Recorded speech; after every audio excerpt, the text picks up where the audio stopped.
Now Snowball will read the Alduin Akatosh dichotomy. Alduin Akatosh dichotomy, Book 7 of 2920.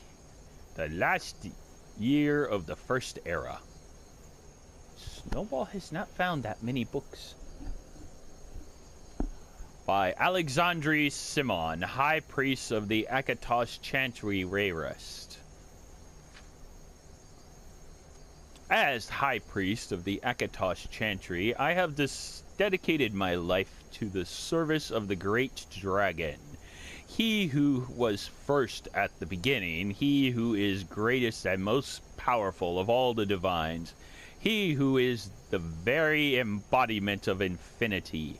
I am quite obviously a man of deep and unwavering faith, but not blind faith. For I am also a man of scholarly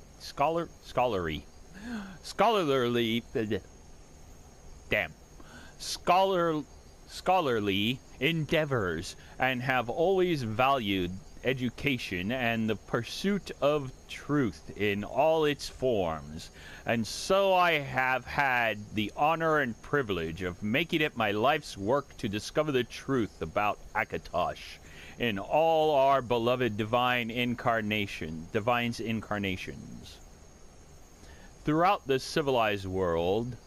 And I refer not only to the Empire, but to every nation on Great Nirn that has embraced the virtues of learning and letters. The Great Dragon is worshipped. Usually the highest of divines is referred to as Akatosh. But what some may not be aware of is that he is occasionally referred to by two other names as well.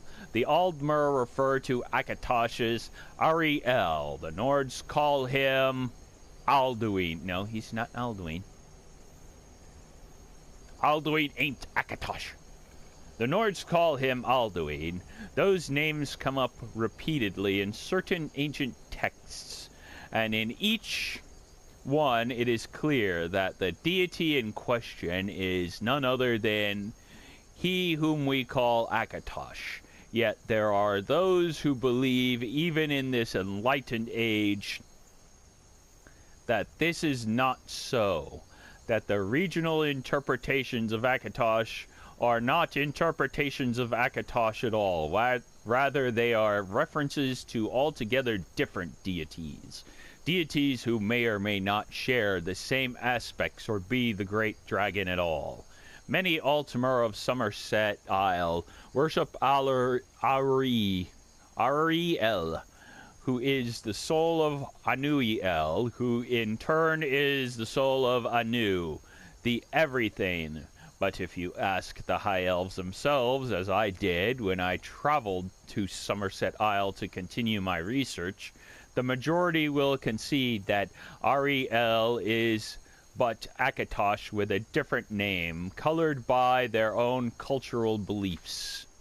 So maybe it comes as no surprise that the real theological destination lies in Skyrim.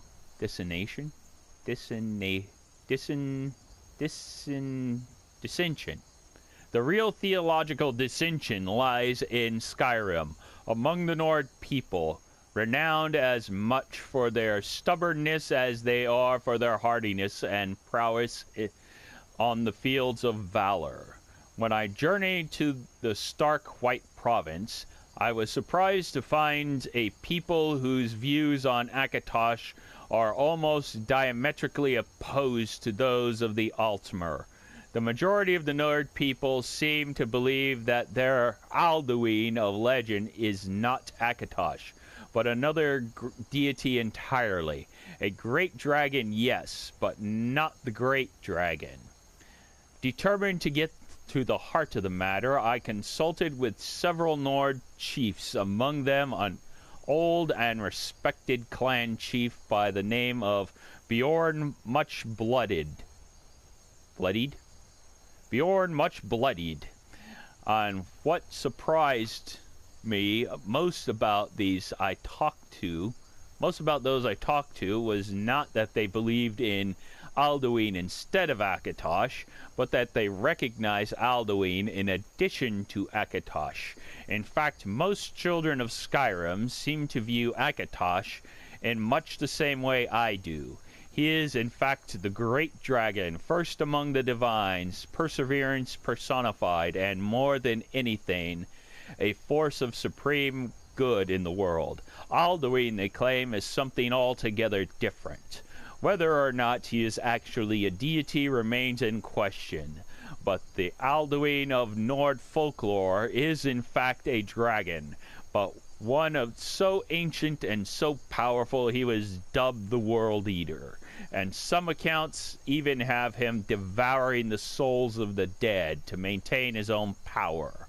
Other stories revolve around Alduin acting as some sort of dragon king, uniting other dragons in a war against mankind until he was eventually defeated at the hands of one or more brave heroes. It is hard to deny that such legends are compelling, but as high priest and scholar, I am forced to ask that most important of questions: where is the evidence?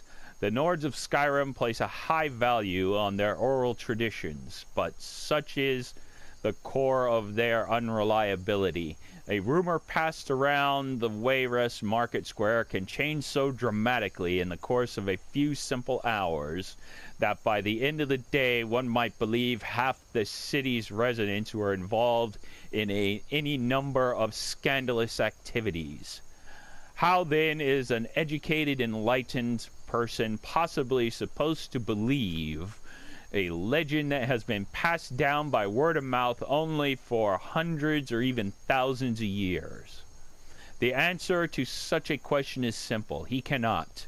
And so, in my conclusion, that the Alduin of Nord legend is in fact mighty Akatosh, whose story grew twisted and deformed through the centuries of retelling and embellishment. Through no real fault of their own, the primitive people of Skyrim failed to understand the goodness and greatness of the great dragon, and it was this lack of understanding that formed the basis of what became, ironically, their most impressive creative achievement, Alduin, the World Eater, phantom of bedtime stories and justification for ancient, if imagined, deeds. Blank page. But Snowball killed Alduin. He was a real bastard. He was not Akatosh either. Have a good day. Bye-bye. He ain't Akatosh.